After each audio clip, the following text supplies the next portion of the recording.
आप मत सोचिए दुनिया को बदलना है, ये आपके मन के बहुत अच्छे खेल हैं उलझाए रखने के लिए। सबको माफ कर दीजिए, सबको। ये आपके संघर्ष का समय चल रहा है। बहुत सारे लोग 2 बजे सोए होंगे, 3 बजे सोए होंगे, 4 बजे, नींद ही नहीं आती लोगों को। खलील जिब्रान की कहानी आचार्य रजनीश उसको बहुत रिपीट करते हैं। उसमें एक लड़का एक लड़की से प्रेम का प्रश्न, डिसिप्लिन नहीं आ रही, कंसिस्टेंसी नहीं आ रही, कंसिस्टेंसी नहीं आ रही, हार्डवर्क नहीं आ रहा है। भगवान की कीमत क्यों है? अवेलेबल नहीं है। और अब अपने मन से कहिए कि भाई तू जहां जहां जा सकता है जा।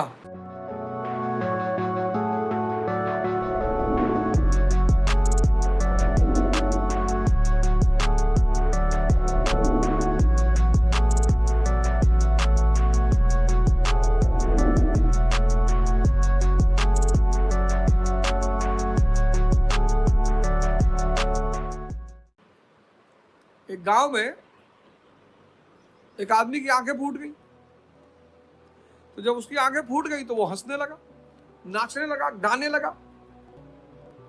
तो उसकी पत्नी ने पूछा क्या हुआ भाई? कहा मुझे भगवान दिखाई पड़ने लगा। वाह, अरे वाह शंकर जी, अरे ये शंकर जी चल रहे हैं कैलाश पर्वत पर, अरे ये बैठ के सेब खा रहे हैं। उसकी पत्नी ने कहा अच्छा। उसकी पत्नी ने आंख फोड़ ली।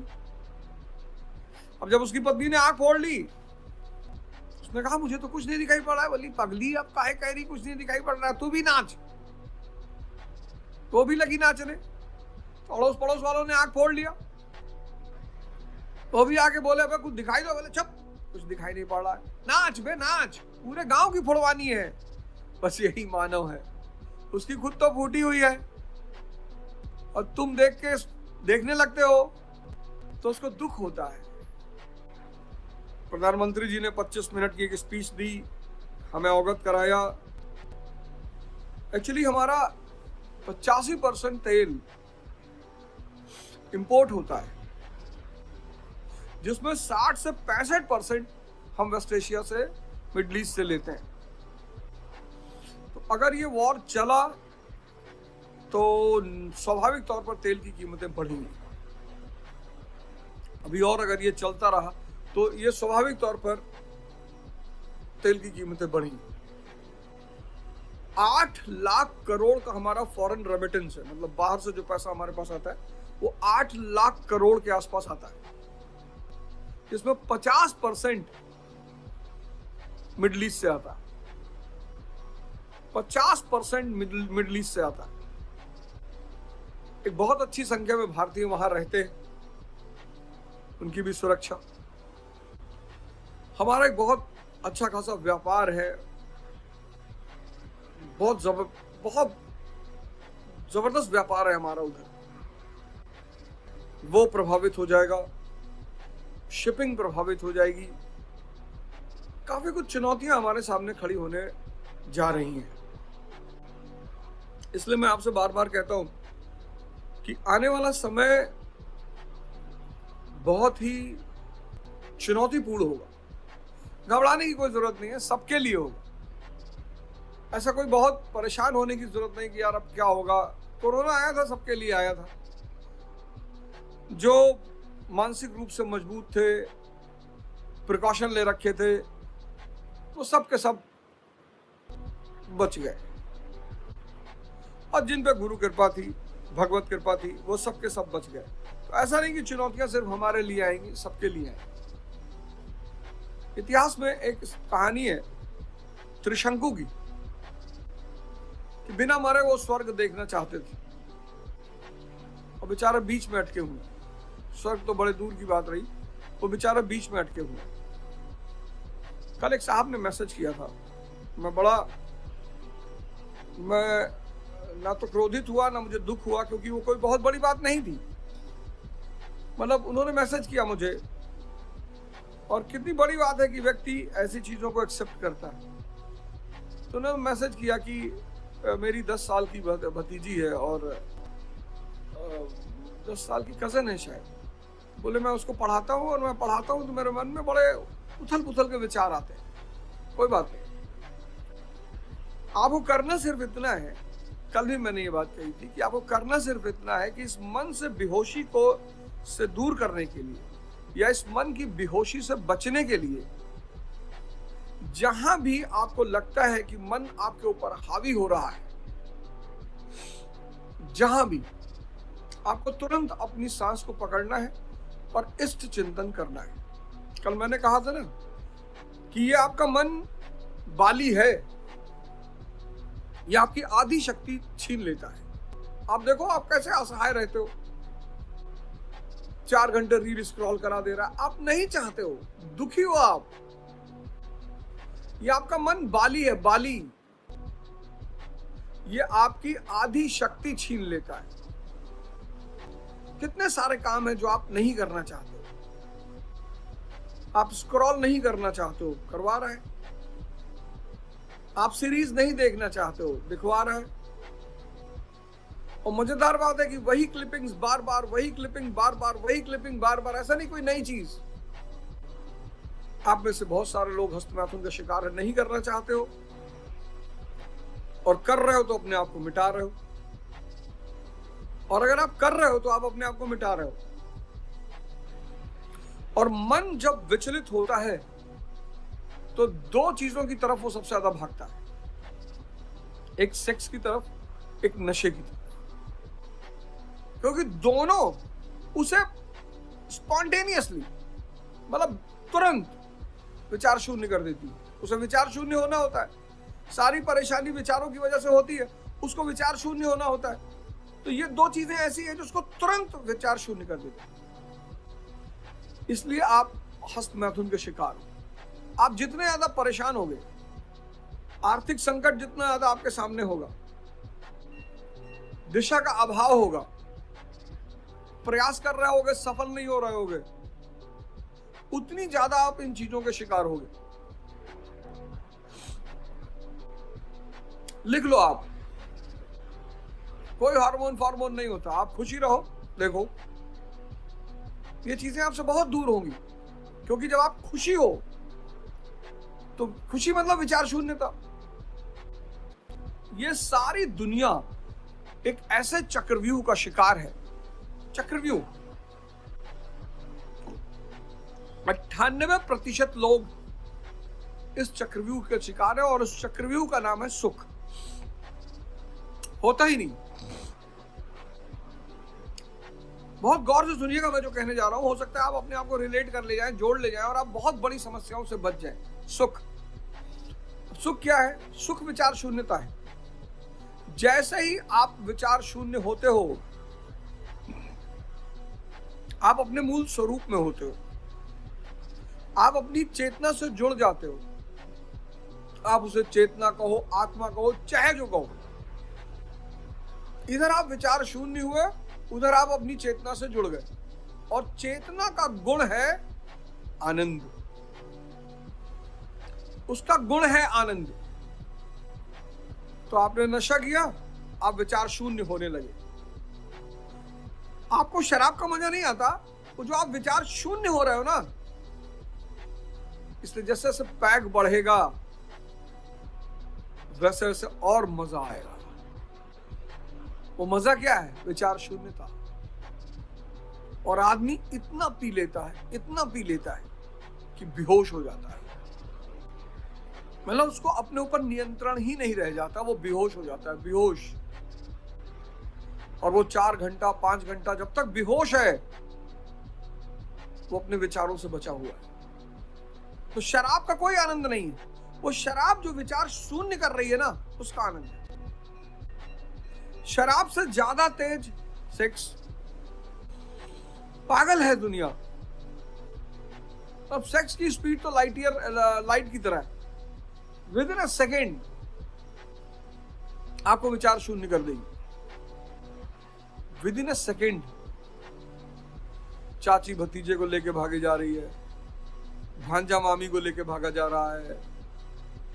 एक्स्ट्रा मार्शल अफेयर तो एक आम बात हो गई है। तो वो कोई ऐसा नहीं कि लोग बुरे हो गए, तनाव बढ़ गया।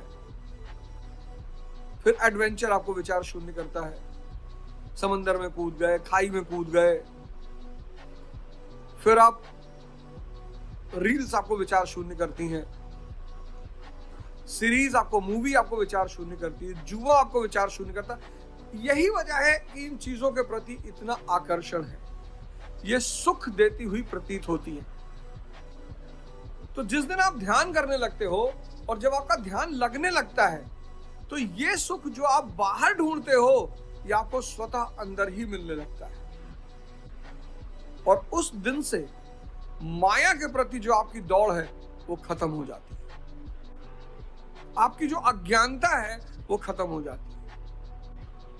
और वहीं से आप गुरु को भगवान मानना शुरू कर देते हो। वाह रे प्रभु, ये क्या समझा दिए यार, ये क्या दिखा दिए, ये क्या बता दिए, इतने बड़े दलदल से बाहर निकाल लिए। जिसने इस सुख सुख शब्द को डिकोड कर लिया, उसका जीवन बन गया। अब गौर करना, आपको सुख कहां कहां मिलता है। अब की बार जहां सुख मिले ना, आप गौर करना, आप चकित हो जाओगे, आप विचार शून्य हो रहे हो। लेकिन योग करने के लिए मन की जरूरत पड़ती है, ध्यान करने के लिए होश की जरूरत पड़ती है। और जहां होश वहां चेतना। मन का मृत्यु, मन का दमन, वो भागता है उन चीजों से। तो कितने लोग होंगे जो फोन करके ऑन करके बैठे होंगे, लेटे होंगे कि भाई अवध ओझा बोल रहे, हिम्मत नहीं पड़ रही होगी कि उठ जाए। अच्छा, उसमें उनका दोष भी नहीं है। बहुत सारे लोग 2 बजे सोए होंगे, 3 बजे सोए होंगे, 4 बजे, नींद ही नहीं आती लोगों को, नींद ही नहीं आती लोगों को। अगर मैं फोन स्विच ऑफ ना करूं तो मेरे बड़े सारे मित्र हैं, पता लगा रात में 2 बजे फोन कर देंगे, कह रहे नींद ही नहीं आ रही। तो नींद नहीं आ रही तो गोदान पढ़ो। नींद का 2 ही विज्ञान है, या तो चिंता से नींद नहीं आएगी और या स्वप्न से नींद नहीं आएगी। गाना भी तो है, नींद उड़ जाए तेरी चैन से सोने वाले, ये दुआ मांगते हैं नैन ये रोने वाले। अब प्रेमिका दुआ मांग रही कि भाई तेरी नींद उड़ जाए। हर व्यक्ति, आज के समय में हर व्यक्ति अस्थिरता का शिकार हो चुका है। हर व्यक्ति, स्टूडेंट्स परेशान है कि यार पढ़ाई क्यों होती है भाई, क्या वजह है पढ़ाई की, ये कौन लाद दिया हमारे सीने पे लाके पढ़ाई। भाई हिस्ट्री क्यों पढ़नी है, भाई सब्जेक्ट को कोई आग क्यों नहीं लगा देता, भाई हिस्ट्री खत्म क्यों नहीं हो जाती धरती पर से, भाई ये फिजिक्स कहां से आ गया भाई। मतलब हम सरकारी डाटा को देखें तो 80% लड़के डिप्रेशन के शिकार हैं। क्योंकि ध्यान नहीं हो रहा है इसलिए डिसिप्लिन नहीं आ रही, डिसिप्लिन नहीं आ रही, कंसिस्टेंसी नहीं आ रही, कंसिस्टेंसी नहीं आ रही, हार्डवर्क नहीं आ रहा है। जीवन उथल पुथल मचा हुआ है। पारिवारिक लाइफ जहर हो चुकी है क्योंकि भाव खत्म हो गया है। प्रेम में थे तो बड़ा भाव था, अफेयर में थे, 10 साल अफेयर में थे, बड़ा मजा आ रहा था, जैसे शादी किए वैसे लग रहा है यार हम दोनों एक दूसरे के जानी दुश्मन है। जो नए नए शादी वाले लोग हैं बहुत परेशान, क्योंकि जब भी कोई चीज अवेलेबल हो जाती है 24/7 उसकी कीमत खत्म हो जाती है। आप प्रेमिका से छुप छुप के मिलते थे, एक तो उसका मजा था, फिर वो अवेलेबल नहीं थी 24/7, प्रेमी अवेलेबल नहीं था 24/7। जो भी चीज 24/7 अवेलेबल हो जाती है उसका चार्म खत्म हो जाता है, उसका रस खत्म हो जाता है। एक तो रस खत्म हो गया कि अब घर में बैठा है या घर में बैठी है, और दूसरा विवाह भाव को मार देता है। विवाह, आज की बात कर रहा हूं, विवाह भाव को मार देता है, भाव को। और बिना भाव के, भाव में तो आप ऐसे ऐसे काम करते हो। भाई आपकी प्रेमिका जो है, आप उससे मिलने आते हो, खाना बना के खिला रही है, आपके लिए नए नए डिश बना के घर से ला रही है, और जैसे ही विवाह हुआ उसने मेड रख दिया, मेड वही दाल चावल सब्जी डेली बना रही है, भाव खत्म हो गया। प्रेम शरीर का संबंध थोड़ी है, मन का संबंध थोड़ी है, भाव। ना वो शरीर का संबंध है ना वो मन का संबंध है, वो भाव का संबंध है। और भाव फिर चेतना का गुण है। जैसे आनंद चेतना का गुण है, ऐसे भाव चेतना का गुण है। कपल्स बेचारे डिस्टर्ब हैं कि ये क्या हो गया यार, 10 साल से तो इतनी मस्ती में थे। कोई बात नहीं, टेंशन की कोई बात नहीं, आप अवेलेबल हो गए हो। खलील जिब्रान की कहानी आचार्य रजनीश उसको बहुत रिपीट करते हैं। उसमें एक लड़का एक लड़की से प्रेम का प्रस्ताव रखता है, कहता है मैं तुझसे विवाह करना चाहता हूँ। लड़की कहती बहुत अच्छी बात है, कर लो विवाह, पर शर्त एक ही है कि तुम नदी के उस पार रहोगे और मैं नदी के इस पार रहूंगी, और कभी कभी मुलाकात होगी। 24/7 जो भी चीज अवेलेबल हो जाएगी उसकी कीमत खत्म हो जाएगी। देखो अभी ईद वाले दिन भाईजान के घर के बाहर लोग खड़े थे, हजारों लोग लाइट वाइट जलाए भाईजान के घर के बाहर। चलिए वो प्रेम है, उस पर कुछ कहा नहीं जा सकता, वो उनका व्यक्तिगत प्रेम है और उस पर आक्षेप नहीं लगाया जा सकता। लेकिन कितने लोग सलमान खान के घर के सामने, शाहरुख खान के घर के सामने लाइट वाइट जलाए खड़े थे। वो क्या है, भाव ही तो है, अवेलेबल नहीं है वो आदमी। अभी वही आदमी सबसे मिलने लगे। भगवान की कीमत क्यों है, अवेलेबल नहीं है। ये जो शाही वर्ग ने प्रोटोकॉल शब्द सीखा है, ये किससे सीखा, भगवान से सीखा। भगवान अवेलेबल नहीं है, लाख सर पटक लो, सर काट डालो, है ही नहीं अवेलेबल। इसलिए उसकी कीमत है भगवान की। अगर भगवान अवेलेबल हो जाए, जो भी अवेलेबल हो जाएगा उसकी कीमत खत्म हो जाएगी। आलू को देखो, लेकिन आम पूरे साल अवेलेबल नहीं है। आम का लोग इंतजार करते हैं, कितने चाव से लोग आम खाते हैं। आलू का कोई इंतजार नहीं करता, 12 महीने मौजूद है।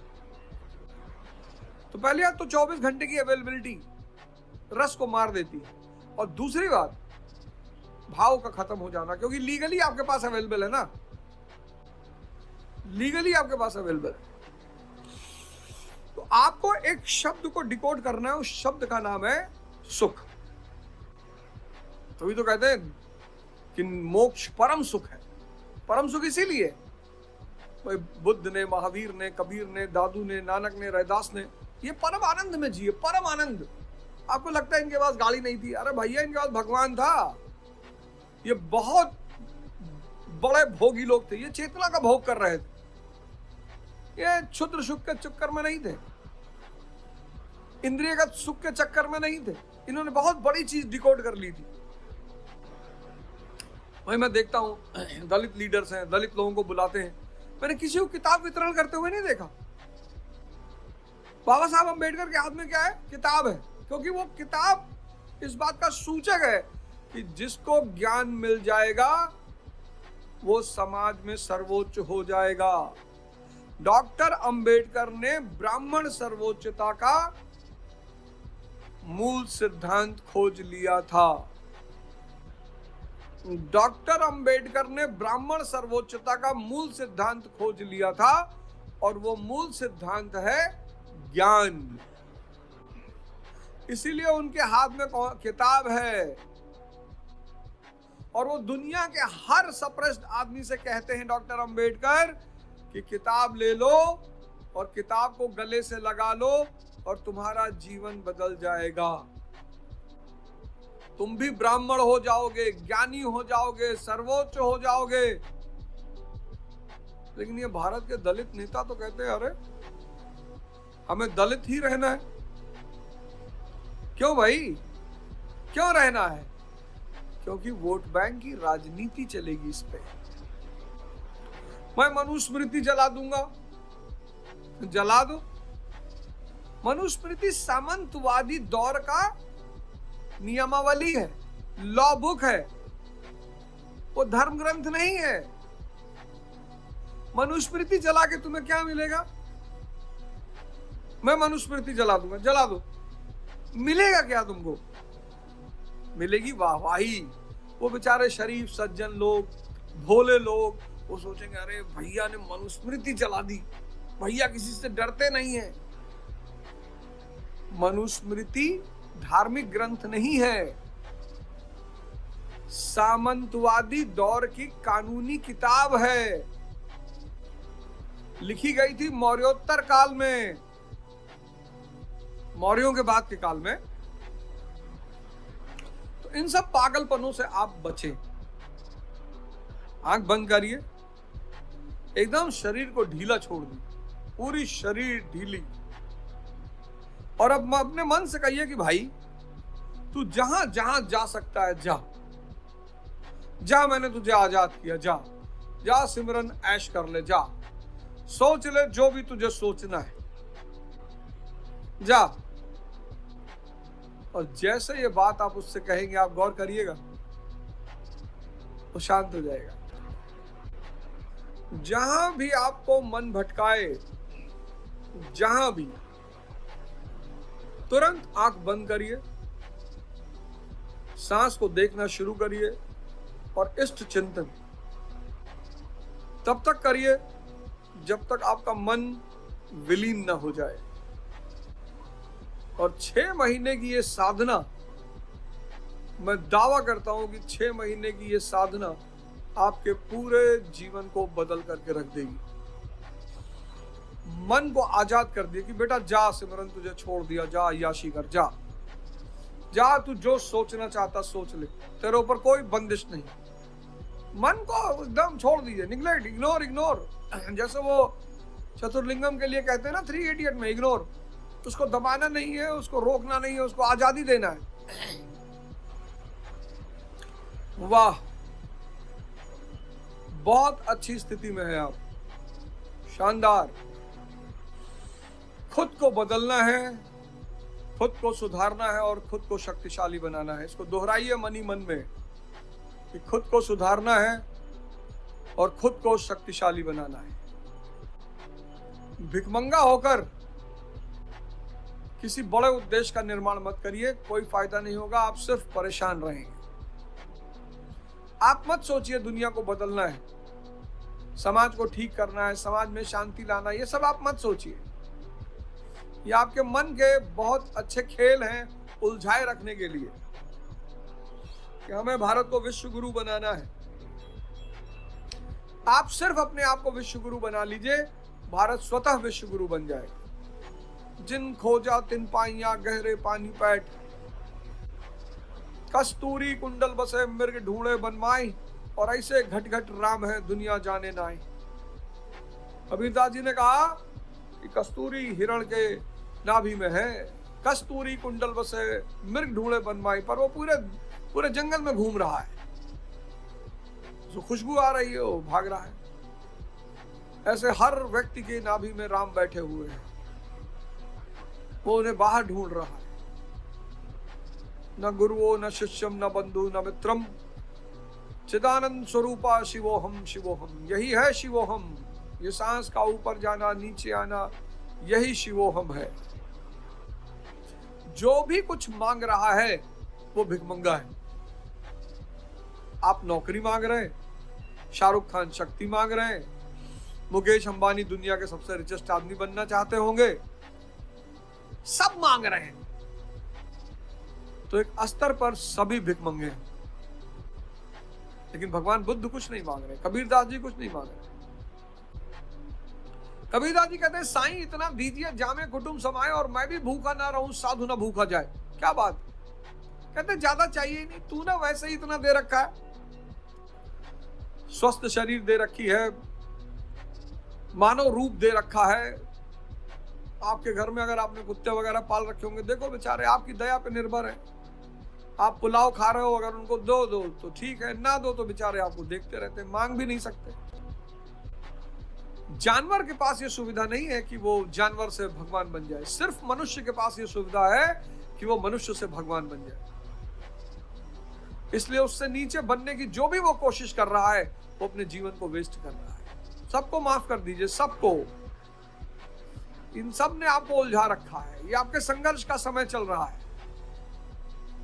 कोई आपकी बेइज्जती भी करेगा, उपेक्षा भी करेगा, गाली भी दे सकता है। परेशान होने की बिल्कुल कोई जरूरत नहीं, कोई भी जरूरत नहीं, सबको माफ कर दीजिए। कभी मैंने अपनी ऑटोबायोग्राफी लिखी और आपने पहला 100 पन्ना पढ़ा तो आप पागल हो जाएंगे कि अरे भाई ये, आप डिस्टर्ब हो जाएंगे, डिस्टर्ब। पहले 100 पन्ने में तो आप डिस्टर्ब हो जाएंगे।